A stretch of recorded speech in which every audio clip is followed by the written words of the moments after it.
Hey guys, welcome to Iron Game Chalk Talk. I'm your host, Rob McKeefery, and this episode number 244. I want to thank you guys for listening each week. Really appreciate those of you that like, share, and comment. Helps us continue to highlight the great people that we have in our business doing fantastic things.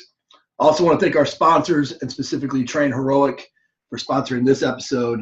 Only partner with companies that I believe in, and Train Heroic has been a major part of the things that I've been doing for about the last 3 years. And so really appreciate them. And like I said, if you're in the market, please reach out to them. If you're not, the next time you see them at a conference, just say hello and tell them how much you appreciate them being a part of Iron Game Chalk Talk. This week, I'm joined by Max Lankheit. I mess it up always, but I got to dust off the German. But I know him as Max, and he's a good friend from Germany, and just been doing some fantastic things. And excited you're coming on the show, man, finally. Thank you. Thank you so much. It's really exciting to be on your show, and a great honor, obviously, as well. The first German. I think you're the first German. 244 episodes. I think you're the first German we've had. Which amazes me, because you've been in Germany before, right? I started my career basically there, yeah, in Berlin. Yeah, no doubt. So now I'll have to bust out a couple of German words throughout this just to kind of keep it fun. Please do so. I'm trying not to make fun of you, though. Yeah, exactly. Please. Well, Max is the strength coach for FC Nuremberg, but he's worked for EXOS, with Adidas. He's been on the corporate side. He's owned his own business. He's been in professional sport. Been a little bit everywhere, with Google headquarters, with Adidas campus, with on his own facility, soccer program, the whole deal. But Max, which one of those experiences do you think best defines you as a strength coach? Where did you learn the most, maybe? Yeah, it's a very good question. And it's also good to think about it, actually, and reflecting on it. So I'd say, in all honesty, which also, kind of it's a little bit forgotten in our business as well. It's kind of like, I think I learned the most as a personal trainer, and also working with youth athletes. Yeah. In my own facility. So we were specialized on youth athletes from all different sports. And obviously in Germany, you can't make that much money with only sports. As you know, there's not, it's not like 5 different major sports. It's basically soccer and that's it, which you can make money with, maybe a little bit of handball. So you have to have lots of personal training clients. And I think that actually made me a really good coach, because you get introduced and you have to deal with so many different personalities, so many different mindsets, so many different ages, so many different variables by itself, right? Somebody has aches and pains over there. Somebody's overexcited, wants to, lose like 20 kilos or 40 pounds, 45 pounds, what it is, right? Somebody else wants to bulk up 40 pounds at the same time. And I think that's where the fun of coaching comes in, because you always have to keep them motivated. You always have to keep them on track. You always have to keep them going in the direction they want to go. And besides the fact that they have an actual real life going on at the same time, they're not pro athletes, right? So it's basically just, they pay you that you help them. And if you don't help them, they're just going to spend the money on somebody else. So it's, I think, really taught me how to engage with people, the whole art of coaching, that Matt always talks about as well. And I can now use that, with my pro athletes as well. I think that really helped me grow.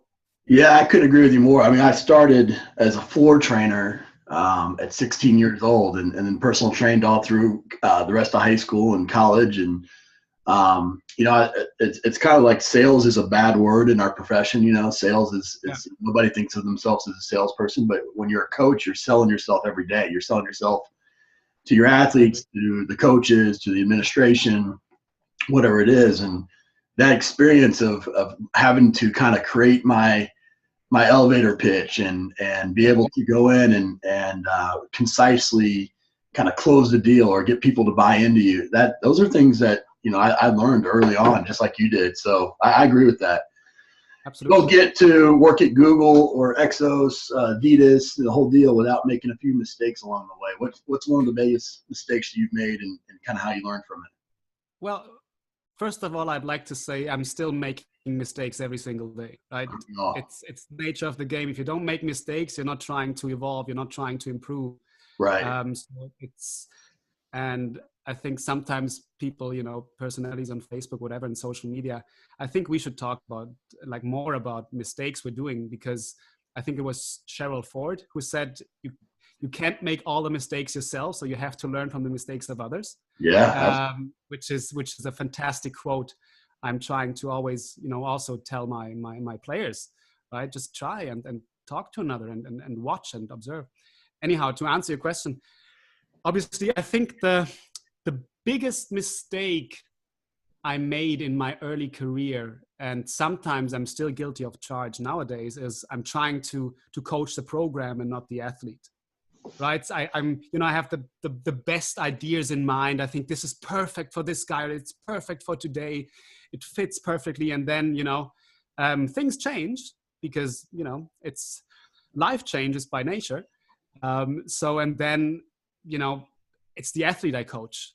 It's who he or she or they are at that specific day. And you can't be too rigid, because the best program is useless if the player is not engaged or the athlete is not engaged in it. And I think that is a mistake, which I learned the hard way, and again, sometimes you have all these ideas and you think, and that's why you do it again. I think that's why I'm still, sometimes catch myself making the same mistake, but I guess it gets lesser and lesser, at least.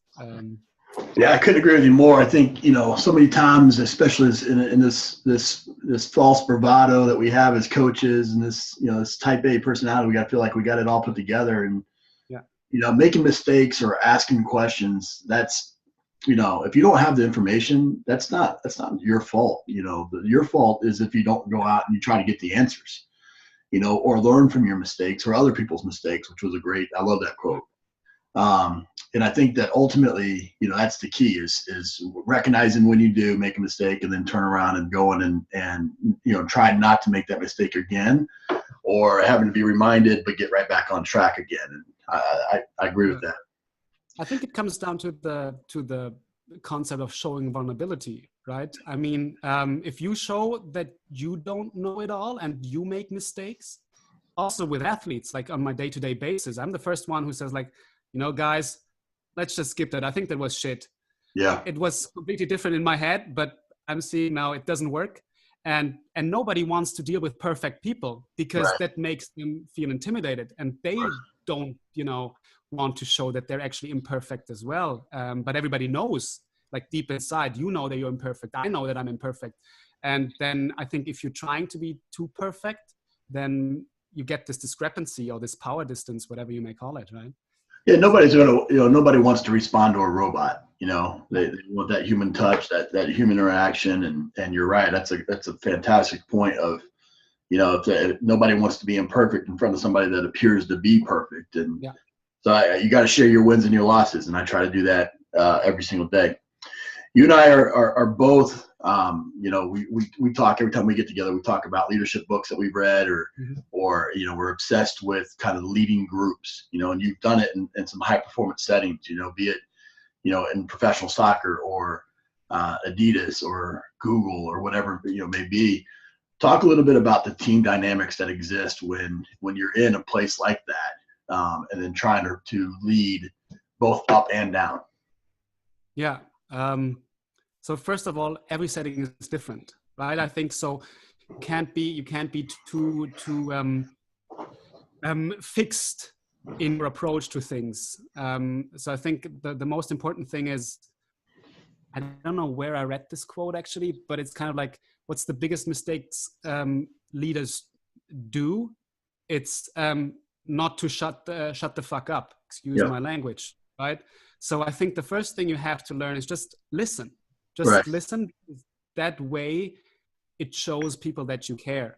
So from a leadership point of view, I think that's very, very important as well, to build this kind of trust, and that they feel they can share whatever it is with you. And obviously, in a team setting,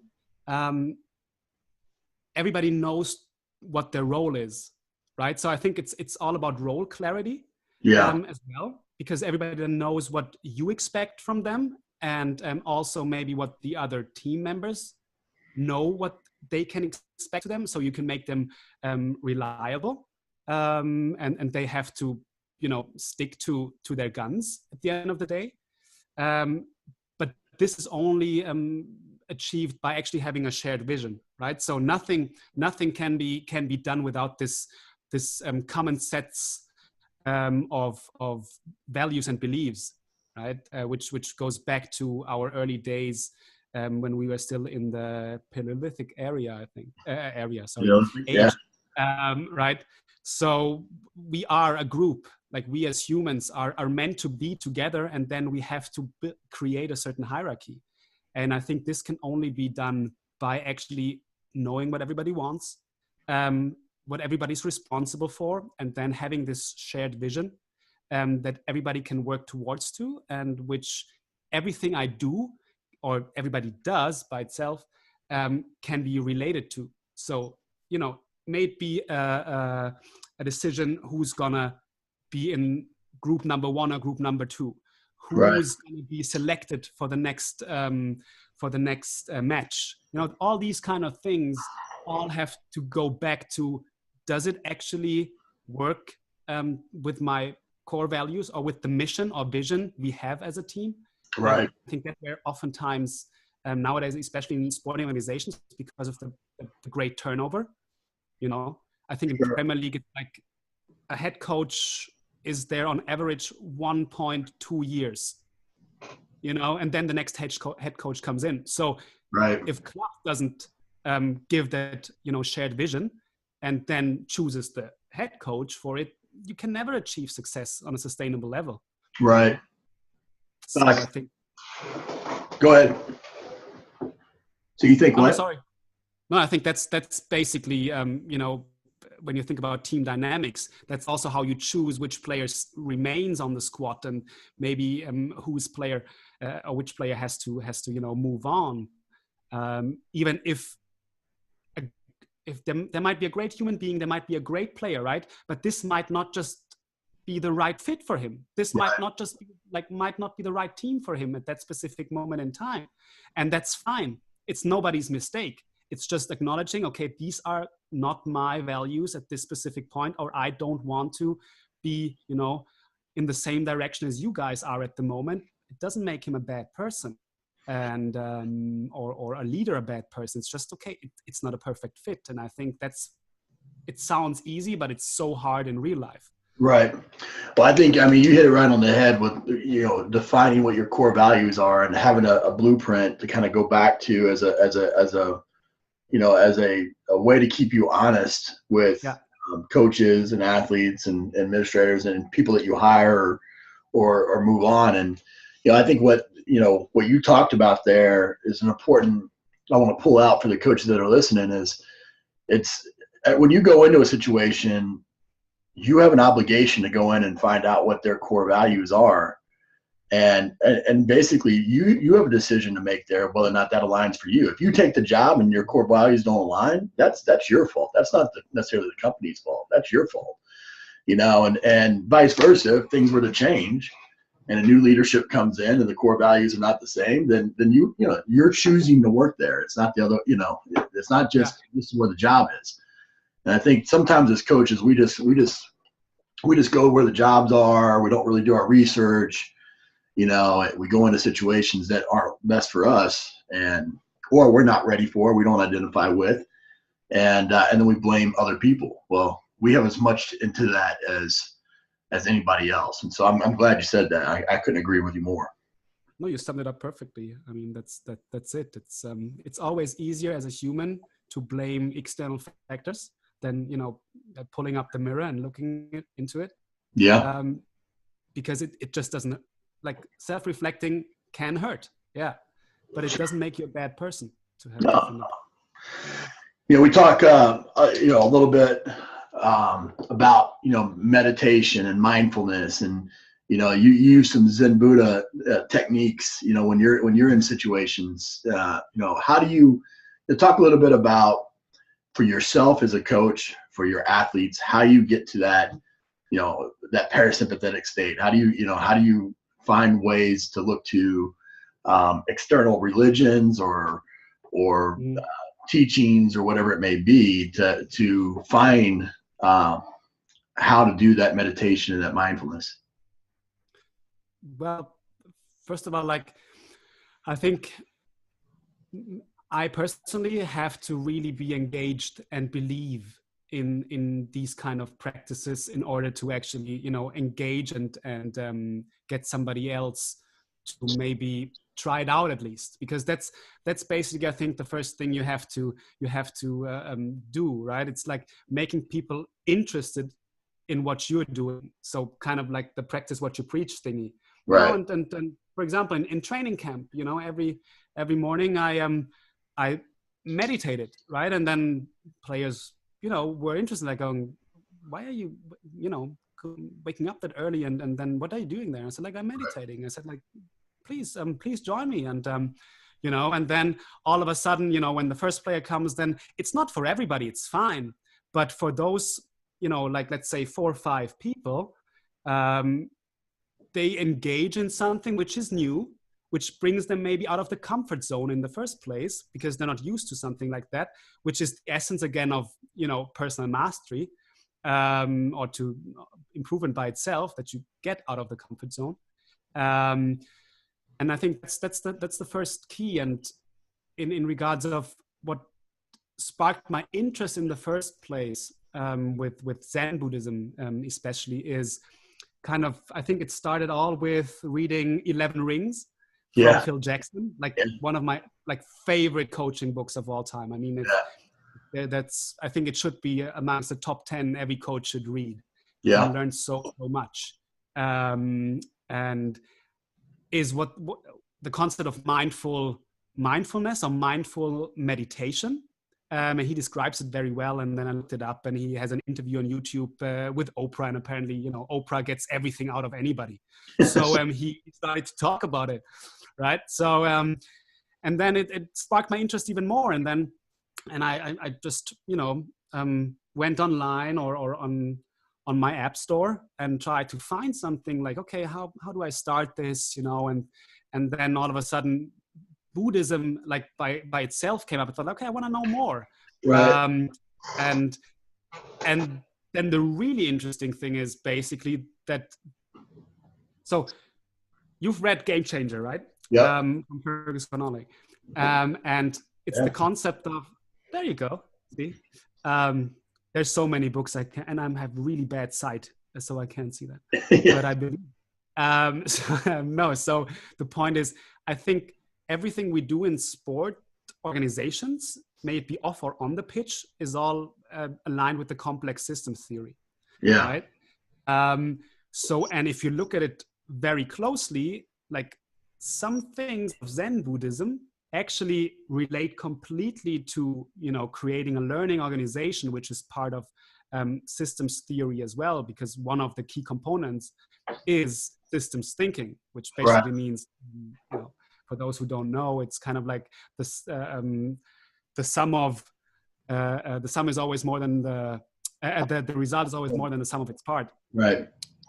So, and then you look at it and go like, yeah, of course, that's the same thing in Zen Buddhism, because the way you sit in Buddhism, you know, with your crossed legs, it's about creating unity. There's no right or wrong, right or left in that case, and there's no one leg or 2 leg. They all become one. So it's because it's one system. You can't look at the brain separately from the body, or like in Zen Buddhism, you do that as well, right? And then if you think about systems theory, yeah, it's the same thing.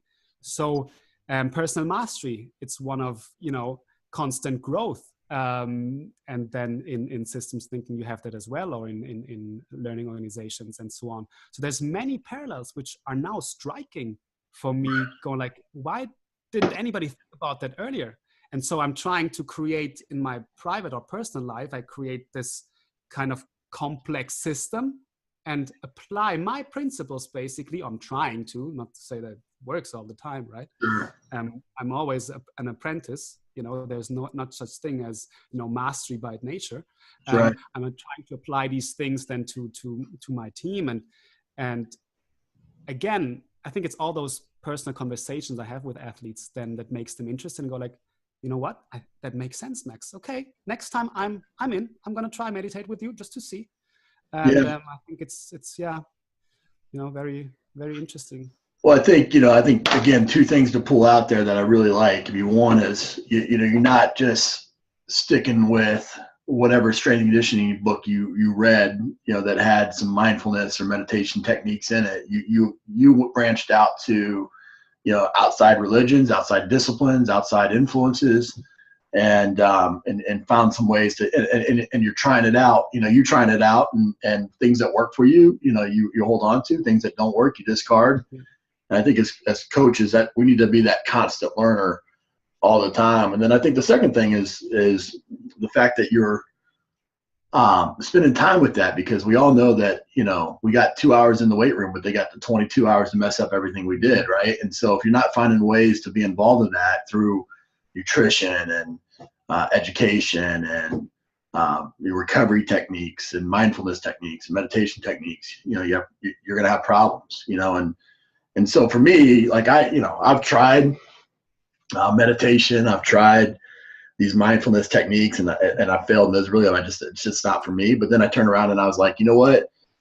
I take a walk every day.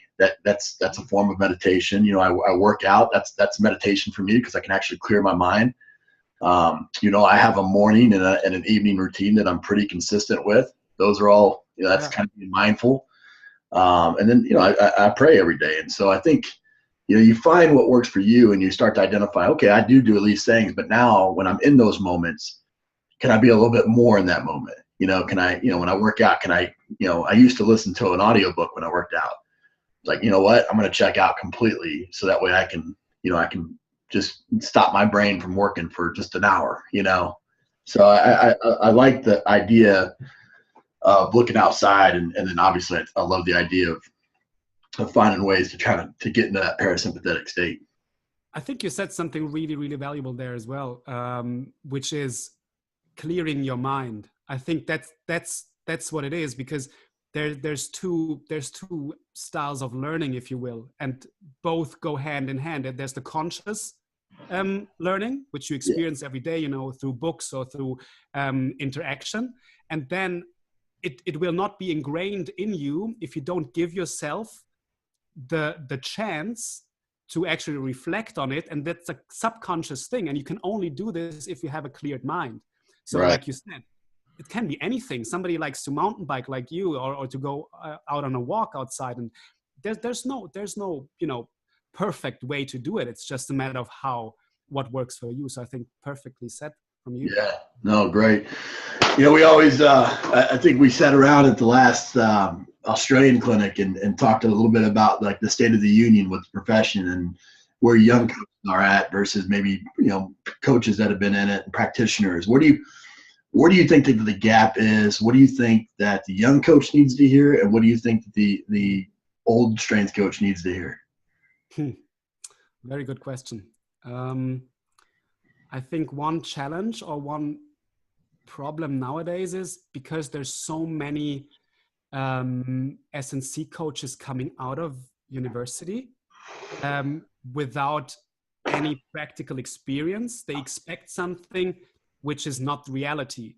That's I think one thing, but it's not even their fault, because I think it's the university system actually. So if you look at it, you start, you learn everything about anatomy, maybe, in your first year, right? And then you narrow it down until you actually get your bachelor's, and even more narrow it down when you do a master's, right? Because it's one specific topic.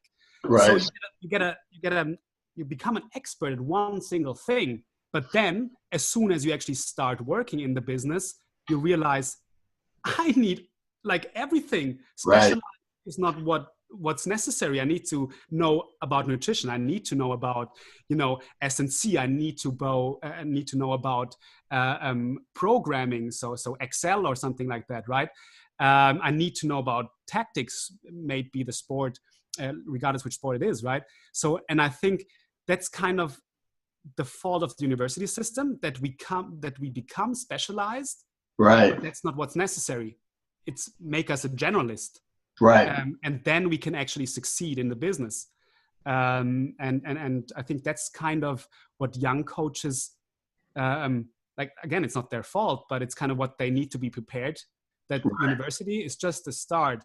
And then you have to actually look at anything else but what you specialized in.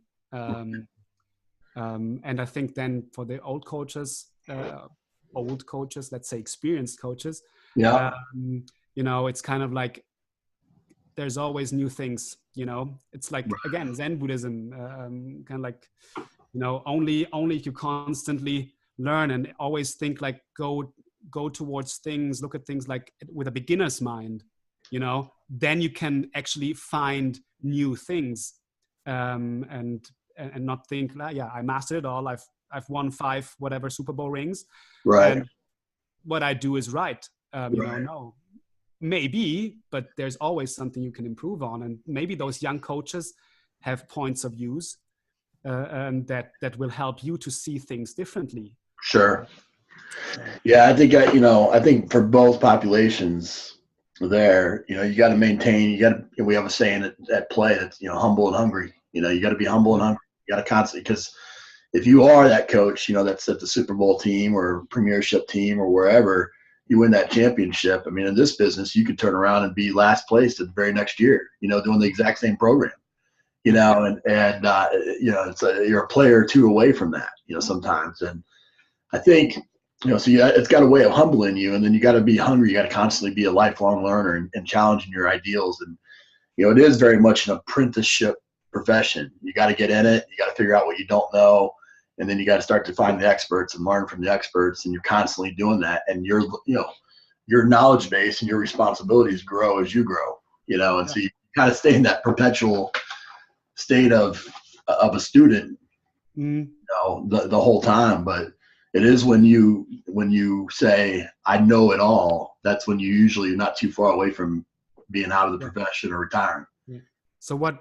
So my wife and I went to Japan like 3 years ago. And one thing I always wanted to do was to see a samurai swordsmith in action. So it was amazing. So she tried everything, organizing. And then we had like this translator and this cab driver, and they took us then to a swordsmith. And he was a master swordsmith, right? And I held these amazing swords in your hand, and then I asked him questions, and thanks to the translator, he was able to obviously answer them. So, and I asked him, okay, so why don't you have an apprentice? And he said, like, well, I'm not ready. I said, like, but you're 55. How can you not be ready? And he says, like, I've been doing this now for. I started as an apprentice, like, with the age of 17. And I think I still haven't made the perfect sword. And as long as I don't think that I made the perfect sword, I'm not ready to take on an apprentice. Wow. And I was like, this is so, like you said, humble. Yeah. Like, this guy made so many amazing swords in his life, right? And, and he still says, I'm not ready. What can I teach? What can I possibly teach somebody if I didn't make the perfect sword yet? Which was like fantastic. Yeah. Well, I love that. I also think that, there's the coaches that listen to this that think that they can't teach anybody anything. And you can teach anybody that's behind you on the path that you're walking. Yeah. And that, I think that sometimes I hear that excuse a lot too, where, there's better teachers than me, or who wants to hear what I have to say on a book, or who cares what I have to say on an article or whatever. And there's always somebody a little bit further down the trail than you that you could help out with one piece of nugget of information that maybe they identify with you than nobody else. And so I think we all have an obligation, especially, they've been making samurai swords for thousands of years, right? Or, whatever it's been, in our profession, it's 60 something years old. And so we have an obligation to be documenting that and be giving that information out. But, well, man, we end the show with some resources here. Give us the best piece of coaching advice you ever received. I think it's nobody cares until they know you care. Yeah. I think that's the best piece of advice I ever got. And I can't remember if it was Mark Verstegen, I think, was it in the first place, who told me that. And maybe a second one is learn to say no. Yeah. It's those two things, I think. It's the hardest one for me to do right there. That really still haunt me when I think about them. You gave a couple of books. Give a book, an app, and a website recommendation. Okay. I think book, everybody should read the book Resilience. Yep. Like literally everybody should read this book. App, I think there is a meditation app, 10% Happier. It's free. And I think it's a very good introduction into meditation, and it's actually very non-spiritual. So even the guys who have no, approach to these kind of things will find something in there for them. Right. And what was the last one? Website, Coursera. Yeah. So there's, regardless which topic you want to learn more about, you'll find a course on it, and it's free, most likely. Yeah. Awesome. Well, man, I think one of the things that I appreciate so much about you and identify with is just you're a lifelong learner, but you're also a worldly learner. I mean, here you are in Germany. You've taken the time to invest in your development by going and doing mentorships at EXOS and going to the United States. I mean, you and I have hung out in Australia a couple of times. I mean, it's, you're not afraid to go anywhere and everywhere to learn. You're not afraid to go anywhere and everywhere to share. And to me, that's the number one thing about this job that I'm currently in. And one of the major motivations for me to take it is to make a global impact. And you're definitely making a global impact, and just appreciate you coming on the show and sharing, man. Thank you so much. It means the world from somebody like you who actually, I look up to so much. And I think maybe at some stage in my life, I can reach the level you have personally as well as professionally. So thank you so much for that. Appreciate it, man. Thanks so much. That's it for this episode of Iron Game Chalk Talk. Thanks to this week's guest as well as our sponsors for bringing this episode to you for free. Make sure to check out ronmckeefery.com, where you can join our mailing list, find the show notes, including all the links and resources mentioned, and information about Coach McKeefery's other products. While you are there, please join Coach McKeefery in the comments section thanking our guest for sharing. If you haven't subscribed to Iron Game Chalk Talk on YouTube or iTunes yet, make sure to do so. Comments, ratings, and reviews are always welcome. Coach McKeefery can be found on Twitter at @RMcKeefery, on Facebook and YouTube at /Ron.McKeefery. That's it for this week. Be sure to check back next week for another great episode of Iron Game Chalk Talk.